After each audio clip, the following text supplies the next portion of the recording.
All right, thanks so much, Nick. Abortion is almost entirely banned in Texas, but now the state's medical regulator is instructing doctors on when they can legally end a pregnancy to protect the life of the patient. Records obtained recently by ProPublica share a glimpse at what that training looks like and includes. So let's talk more about what that showed with reporter Cassandra Jaramillo. Cassandra, welcome to the show and thanks for being with us as well. Thanks for having me. So this new training that you reported about comes from the Texas Medical Board. Explain more about what this aims to clarify for Texas doctors. Yes, so after the state legislature passed Senate Bill 31, which was known as the Life of the Mother Act, they also mandated that the Texas Medical Board had to put together an education training for physicians who provide obstetric care. So this means any emergency room physician, even urgent care doctors in some cases, will have to take this training, which goes over when they can legally intervene and also provide an abortion to a patient if their pregnancy is facing some complications.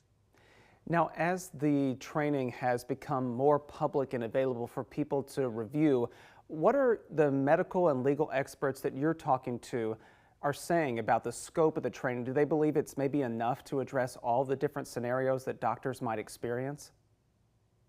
That's a great question. So the training goes over 9 scenarios, and at ProPublica, our team had about half a dozen legal and medical experts look over the scenarios. And basically, they came down with the takeaway that these are the most straightforward examples. Uh, for example, they go over that doctors can provide an abortion to a woman who maybe had an incomplete abortion. So imagine someone who had to go out of state for whatever reason, they're still facing some sort of complication. Hmm. That is something that the training explicitly says that a physician is not at risk of being seen as aiding and abetting an abortion. It also goes over another scenario, which is something that we found that a lot of hospitals did have some differing policies on, which is what does a hospital do whenever a woman's water breaks before term? And this can get really dangerous where there's a risk of infection. And previously, there was a lot of confusion among doctors and the hospital attorneys alike about the timing when they could actually intervene. And so, this training helps explain that you do not have to wait until the patient becomes septic or they have some devastating hemorrhage to be able to provide the life saving care that they may need, as well as some other scenarios that are in the training as well. So some of your colleagues from ProPublica have joined us here on our show to talk about all the extensive reporting that you have done about pregnancy becoming far more dangerous in Texas after that tough law took effect after the overturning of Roe v. Wade. So does this training at all cover some of those heartbreaking examples that you all have reported? This training does, one case that comes to mind, which many, Texans may know of, may not, is the story of Josely Barnica, who was 17 weeks pregnant when she was diagnosed at a hospital with an inevitable miscarriage, and her cervix was, opened. However, the fetus, its heartbeat was still beating.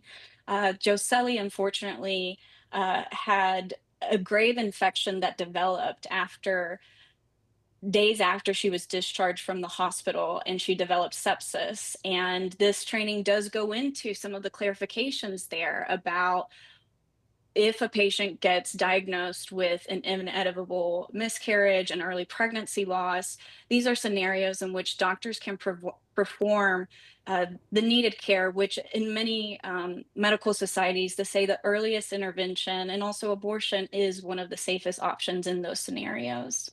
Well, Cassandra, we'll leave our conversation there, but you all can read more about her reporting into this on ProPublica's website, so I'll direct you there as well. But Cassandra, thanks again for joining us here again today. We appreciate it. Thank you.